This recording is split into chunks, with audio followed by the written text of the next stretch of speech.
Ok, bonsoir Ibrahima Diombele. Bonsoir, Khadija Tukone. Mesdames et messieurs, bonsoir et nous commençons par le chapitre des mesures législatives et réglementaires sur le rapport du ministre de la Refondation de l'État chargé des relations avec les institutions. Le Conseil des ministres a adopté un projet de décret portant approbation du cadre stratégique de la Refondation de l'État 2022-2031 et son plan d'action 2022-2026 ainsi que le plan d'action prioritaire du gouvernement de la transition 2022-2024. Dans le cadre de la mise en œuvre des recommandations issues des Assises nationales de la refondation ANR, le gouvernement a élaboré un cadre stratégique de la refondation de l'État 2022-2031, assorti d'un plan d'action 2022-2026, ainsi que le plan d'action prioritaire du gouvernement de la transition 2024. Le gouvernement a pris acte lors du Conseil des ministres du 1er juin 2022 et du cadre stratégique de la refondation de l'État et ses plans d'action.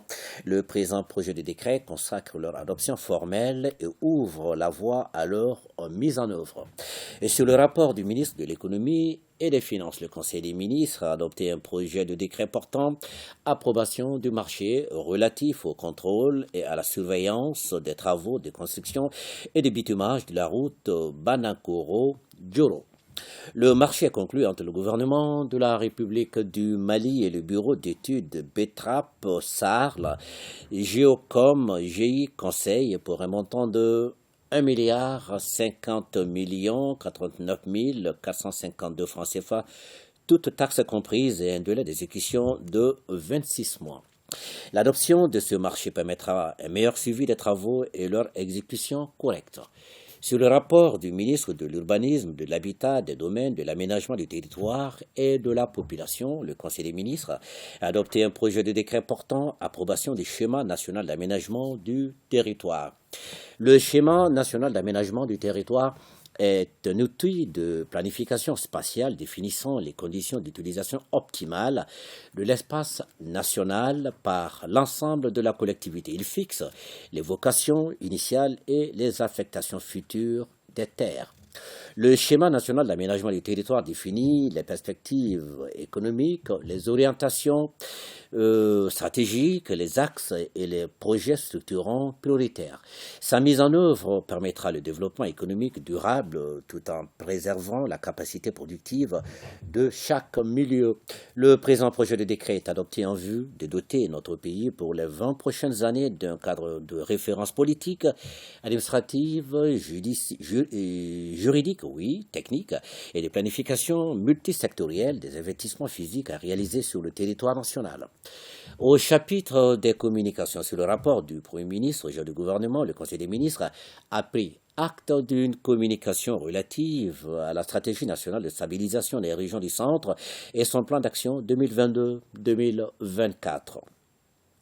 Le gouvernement a créé le cadre politique de gestion de la crise du centre en vue d'assurer la coordination au niveau stratégique et politique de l'ensemble des efforts de stabilisation du centre.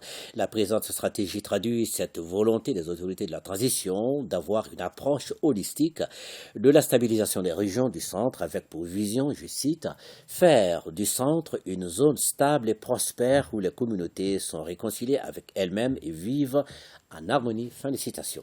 Le document de stratégie est articulé autour de 4 axes que sont axe stratégique 1, rétablissement de la paix, de la sécurité, de la cohésion sociale, axe stratégique 2, amélioration de la gouvernance et renforcement de la justice, axe stratégique 3, gestion des questions humanitaires et le relèvement économique, axe stratégique 4, communication et coordination des interventions. La mise en œuvre de la stratégie nationale de stabilisation des régions du centre permettra de rétablir l'État dans ses fonctions régaliennes.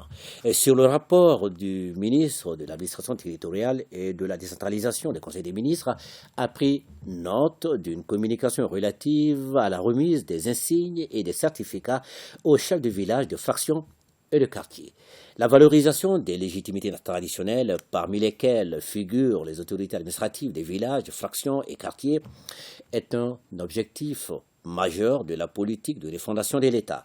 L'arrêté déterminant les modalités de nomination des chefs de village, de fractions et de quartier précise que les chefs de village, de fraction et de quartier sont autorisés dans l'exercice de leurs fonctions officielles à hisser dans la cour de leur domicile l'emblème national et à porter un insigne distinctif.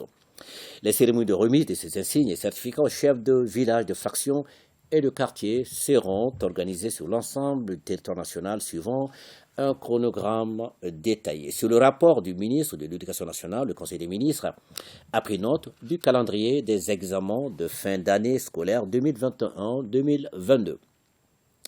Les examens se dérouleront comme suit. Du lundi 27 au mercredi 29 juin 2022 pour le diplôme d'études fondamentales d'EF, nombre inscrit 234 443. Du lundi 18 au jeudi 21 juin 2022 pour le baccalauréat général, nombre de candidats inscrits 192 442. Du jeudi 14 au vendredi 15 juin 2022 pour le baccalauréat technique et professionnel, nombre de candidats inscrits 2596. Du lundi 4 au jeudi 7 juin 2022 pour le brevet de technicien, première partie et deuxième partie, tertiaire et industrie, nombre de candidats inscrits 42 159. Du lundi 20 au jeudi 23 juin 2022 pour le certificat d'aptitude professionnelle le CAP, tertiaire et industrie, nombre de candidats inscrits 23 434. Du lundi 18 au vendredi 22 juin 2022 pour l'examen des instituts de formation des maîtres, nombre de candidats inscrits 11 603. Du lundi 1er au vendredi 5 août 2022 pour l'examen du brevet de technicien des écoles de santé.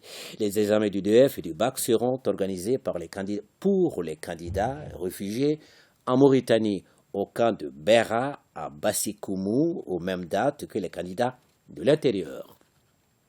Le ministre de la Santé et du Développement social a informé le Conseil des ministres de l'évolution de la maladie à coronavirus marquée par une augmentation du nombre de cas testés positifs par rapport à la semaine précédente. Le président de la transition, chef de l'État, a appelé la population au respect strict des mesures de prévention et de lutte contre la maladie. Ce sera tout pour ce soir, Khadija Toukoune. Merci bien, vraiment. Djombili, suite de ce